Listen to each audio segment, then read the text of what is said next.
Prime minister youth support sports program के तहत पाकिस्तान में सबसे बड़ा ग्रास रूट लेवल पर फुटबॉल की डेवलपमेंट के लिए कैंप के हवाले से आपको आप बताएंगे, जिसमें पाकिस्तान भर से 167 नौजवान फुटबॉलर शरीक हो रहे हैं, जिन्हें मुल्क के 27 शहरों में जो मुख्तलिफ ट्रायल्स किए गए थे उसके बाद इन्हें सेलेक्ट किया गया है और कैंप में खिलाड़ियों को इंटरनेशनल लेवल की तरबियत दी जा रही है। इसमें स्काउटिंग बैनुल अक़वामी सतह पर मौक़े हैं और ये अपॉर्चुनिटीज़ वो अपनी लाइफ के लिए बेहतर बनाने के लिए और स्पोर्ट्स के लिहाज से भी अपने आप को बेहतर करने के लिए इस्तेमाल करें। एब्सोल्युटली प्रोवाइडेड द फैक्ट के फीफा ने हमें बैन किया हुआ है, लेकिन इसके बावजूद जो नौजवान खिलाड़ी हैं उनको नॉर्वे कप और स्ट्रीट चाइल्ड वर्ल्ड कप जो अमेरिका है उस जैसी आलमी सतह की नुमाइंदगी करने के लिए तैयार करना है, ताकि न सिर्फ अपने मुल्क का नाम रोशन करें बल्कि आलमी सतह पर पाकिस्तान के टैलेंट को भी उजागर करें। इसी हवाले से मजीद बात करने के लिए आज हमारे साथ मौजूद हैं दो मेहमान। उनका आपसे तारुफ कराते हैं, team manager and main project Mohammad Rehan Tahir और मोहम्मद राशिद जो कि हेड कोच हैं। रेहान और राशिद साहब, आप दोनों का बहुत बहुत शुक्रिया, वेलकम टू द शो। तो रेहान साहब, आपसे गुफ्तगू का आगाज़ करते हैं। क्या है ये प्रोजेक्ट, किस तरीके से ये बच्चों के टैलेंट को सामने लेकर आ रहा है?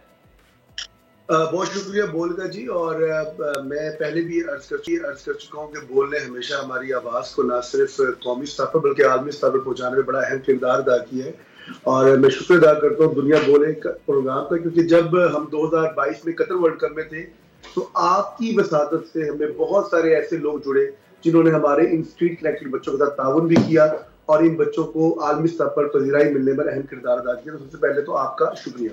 दूसरी बात ये कि ये एक फुटबॉल टूर्नामेंट नहीं है, ये एक बुनियादी तौर पर पाकिस्तान के अंदर स्ट्रीट कनेक्टेड बच्चों की ऐसी हम खेप तैयार कर रहे हैं कि जिनको ना सिर्फ कौमी स्तर पर, मुकामी स्तर पर और उसके बाद आलमी स्तर पर पजीराई देने का हम एक हदफ, एक मौका उनको फराहम करते हैं।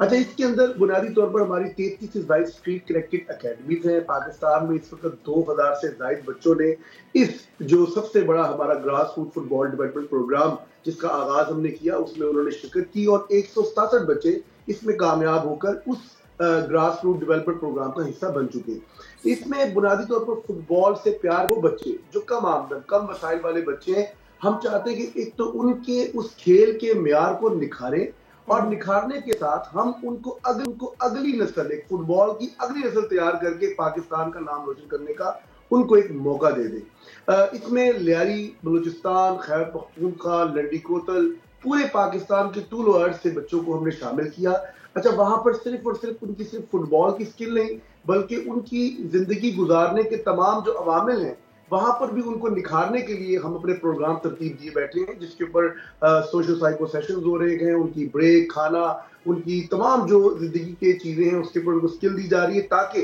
कल को वो एक फुटबॉलर भी बने और पाकिस्तान में एक अच्छे इंसान बनकर अगली जो हमारी नस्ल है एक रोशन मुस्तकबिल की जानिब भी वो गामजन हो और पाकिस्तान का नाम रोशन करे। अच्छा, इसमें 2014 से, क्योंकि हमने Brazil football street child world cup से अपने इस काम का आगाज किया, पाकिस्तान की पहली टीम लेकर गए और अब ये हमारी 11वीं शिरकत होगी इंशाल्लाह, जो नॉर्वे कप 2025 में इस साल 27 जुलाई में इंशाल्लाह शिरकत करेंगे। एक स्क्वाड जो है हमारा उसमें जाएगा और दूसरा स्क्वाड इंशाल्लाह अगले साल स्ट्रीट चाइल्ड वर्ल्ड कप जो अमेरिका में हो रहा है उसमें इंशाल्लाह हमारी टीम शिरकत करेगी। तो 3 चीजों पर बुनियादी तौर पर हम काम करते हैं: राइट टू आइडेंटिटी, शनाख्त का हक, राइट टू प्ले, खेल का हक, और तीसरा राइट टू एजुकेशन, तालीम उनका बुनियादी हक है। अभी तक 36,000 से ज्यादा बच्चों को आइडेंटिटी जो क्राइसिस था पाकिस्तान में उसमें हमने अपना पार्ट प्ले किया है कि उनको एक तो उनको उनकी आइडेंटिटी मिली है और साथ साथ पाकिस्तान की नेशनल असेंबली से भी हमने स्ट्रीट चाइल्ड के एजेंडे को और उनके काम को पास भी करवाया, बिल पास करवाया। मैं समझता हूँ ये प्रोजेक्ट मैदान की बहुत बड़ी कामयाबी रही है माजी।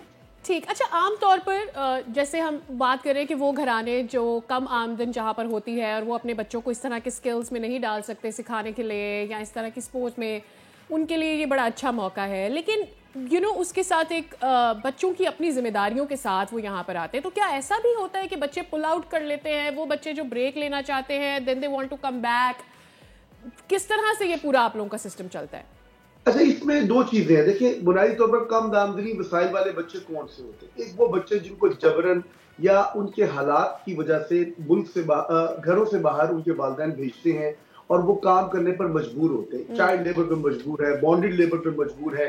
और दूसरे बच्चे वो होते हैं जो कुछ भी नहीं करते, जो ना स्कूल जाते हैं ना वो किसी काम में मशगूल होते हैं और माशरती बुराइयों में उनको चारों तरफ से घेरे हुए हैं। आप पाकिस्तान के इस वक्त अगर हम बात करें तो बहुत सारे ऐसे मसाइल हैं जिनको देख के हम परेशान हो जाते हैं कि हमारे बच्चे किस तरफ जा रहे हैं। तो हम बुनियादी तौर पर चाहते ही हैं कि पाकिस्तान के वो बच्चे जो स्ट्रीट कलेक्टेड है, स्ट्रीट चिल्ड्रन कहलाते हैं, वो बच्चे जो 10 से 12 घंटे किसी भी बड़े की सुपरविजन के बगैर गलियों में अपना वक्त गुजार देते हैं, चाहे वो लेबर हो चाहे वो एक आम बच्चा हो, हम उस बच्चे को कनेक्ट करना चाहते हैं। फिर वो बच्चे तो कहीं ना कहीं यही इस प्रोजेक्ट की रेहान साहब, यही इस प्रोजेक्ट की खूबसूरती है। मैं राशिद साहब जो हेड कोच हैं जिनके पास ये सारा टैलेंट जाता है, मैं उनसे भी बात करना चाहूँगा। राशिद साहब, आप मुझे बताइए कि जब भी हम स्ट्रीट चिल्ड्रन की बात करते हैं, कैसा टैलेंट है पाकिस्तान का फुटबॉल में, और कितनी ही यू नो ये नेगेटिव नहीं है लेकिन जो हकीकत है उसको बयान करना भी ज़रूरी है कि पाकिस्तान जैसी जो नेशन है जो कि सिर्फ क्रिकेट नहीं फुटबॉल से भी बहुत प्यार करती है, इतना टैलेंट है, वो हमें इंटरनेशनली वी आर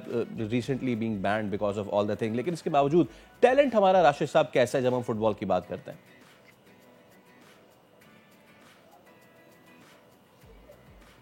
बहुत शुक्रिया जी।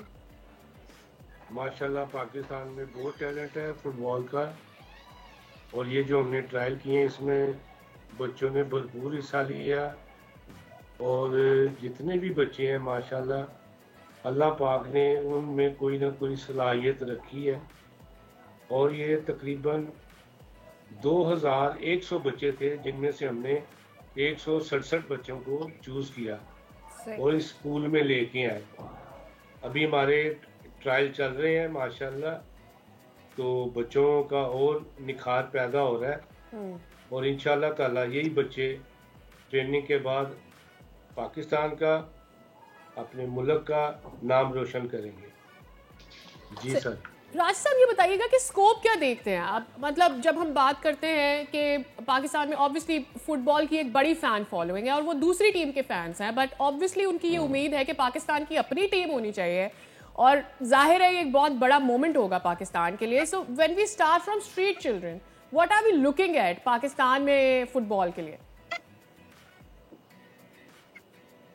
देखिए जी, फीफा ने जो एनसी लगाई थी वो तो अभी उन्होंने बैन कर दिया ना पाकिस्तान के फुटबॉल पे। हाँ। तो ये एक होप है, ये उम्मीद है, जो स्ट्रीट चाइल्ड फुटबॉल टीम है ये होप है, इंशाल्लाह ताला यही टीम पाकिस्तान का नाम रोशन करेगी और कर रही है। इसी की ही वजह से बच्चों में जो फुटबॉल का रुझान बढ़ा है, कम नहीं हुआ। इसके फॉलोअर, इसके खेलने वाले, इसके देखने वाले फुटबॉल के बहुत बड़े हैं। इतने लोग आप यकीन करें जो लाइव होते हैं ना मैचेस, उतने लोग क्रिकेट में नहीं आते हैं जितने हमारे फुटबॉल के देखने के लिए आते हैं ग्राउंड में। चले, हाँ, ये इस हद तक तो ठीक है कि कराची में लोग क्रिकेट का मैच देखने नहीं आते, लेकिन चले, मोहम्मद राशिद और मोहम्मद रेहान ताहिर, आप दोनों का बेहद शुक्रिया करते हैं कि आप जिस टैलेंट को निखार रहे हैं वो पाकिस्तान की जो है इमेज को बेहतरीन तरीके से पूरी दुनिया में ना सिर्फ पोर्ट्रे करे, बल्कि जो हमारे फुटबॉल के मामलात हैं उसको भी अल्लाह करे कि वो मामला ठीक हो सके, because we are banned by FIFA. बिल्कुल, और मेरे ख्याल में हम ये भी होप कर सकते हैं कि इन बच्चों का फ्यूचर अच्छा हो सके। That is where you empower your youth as well. Subscribe करें और बेल दबाएं ताकि कोई खबर रह न जाए।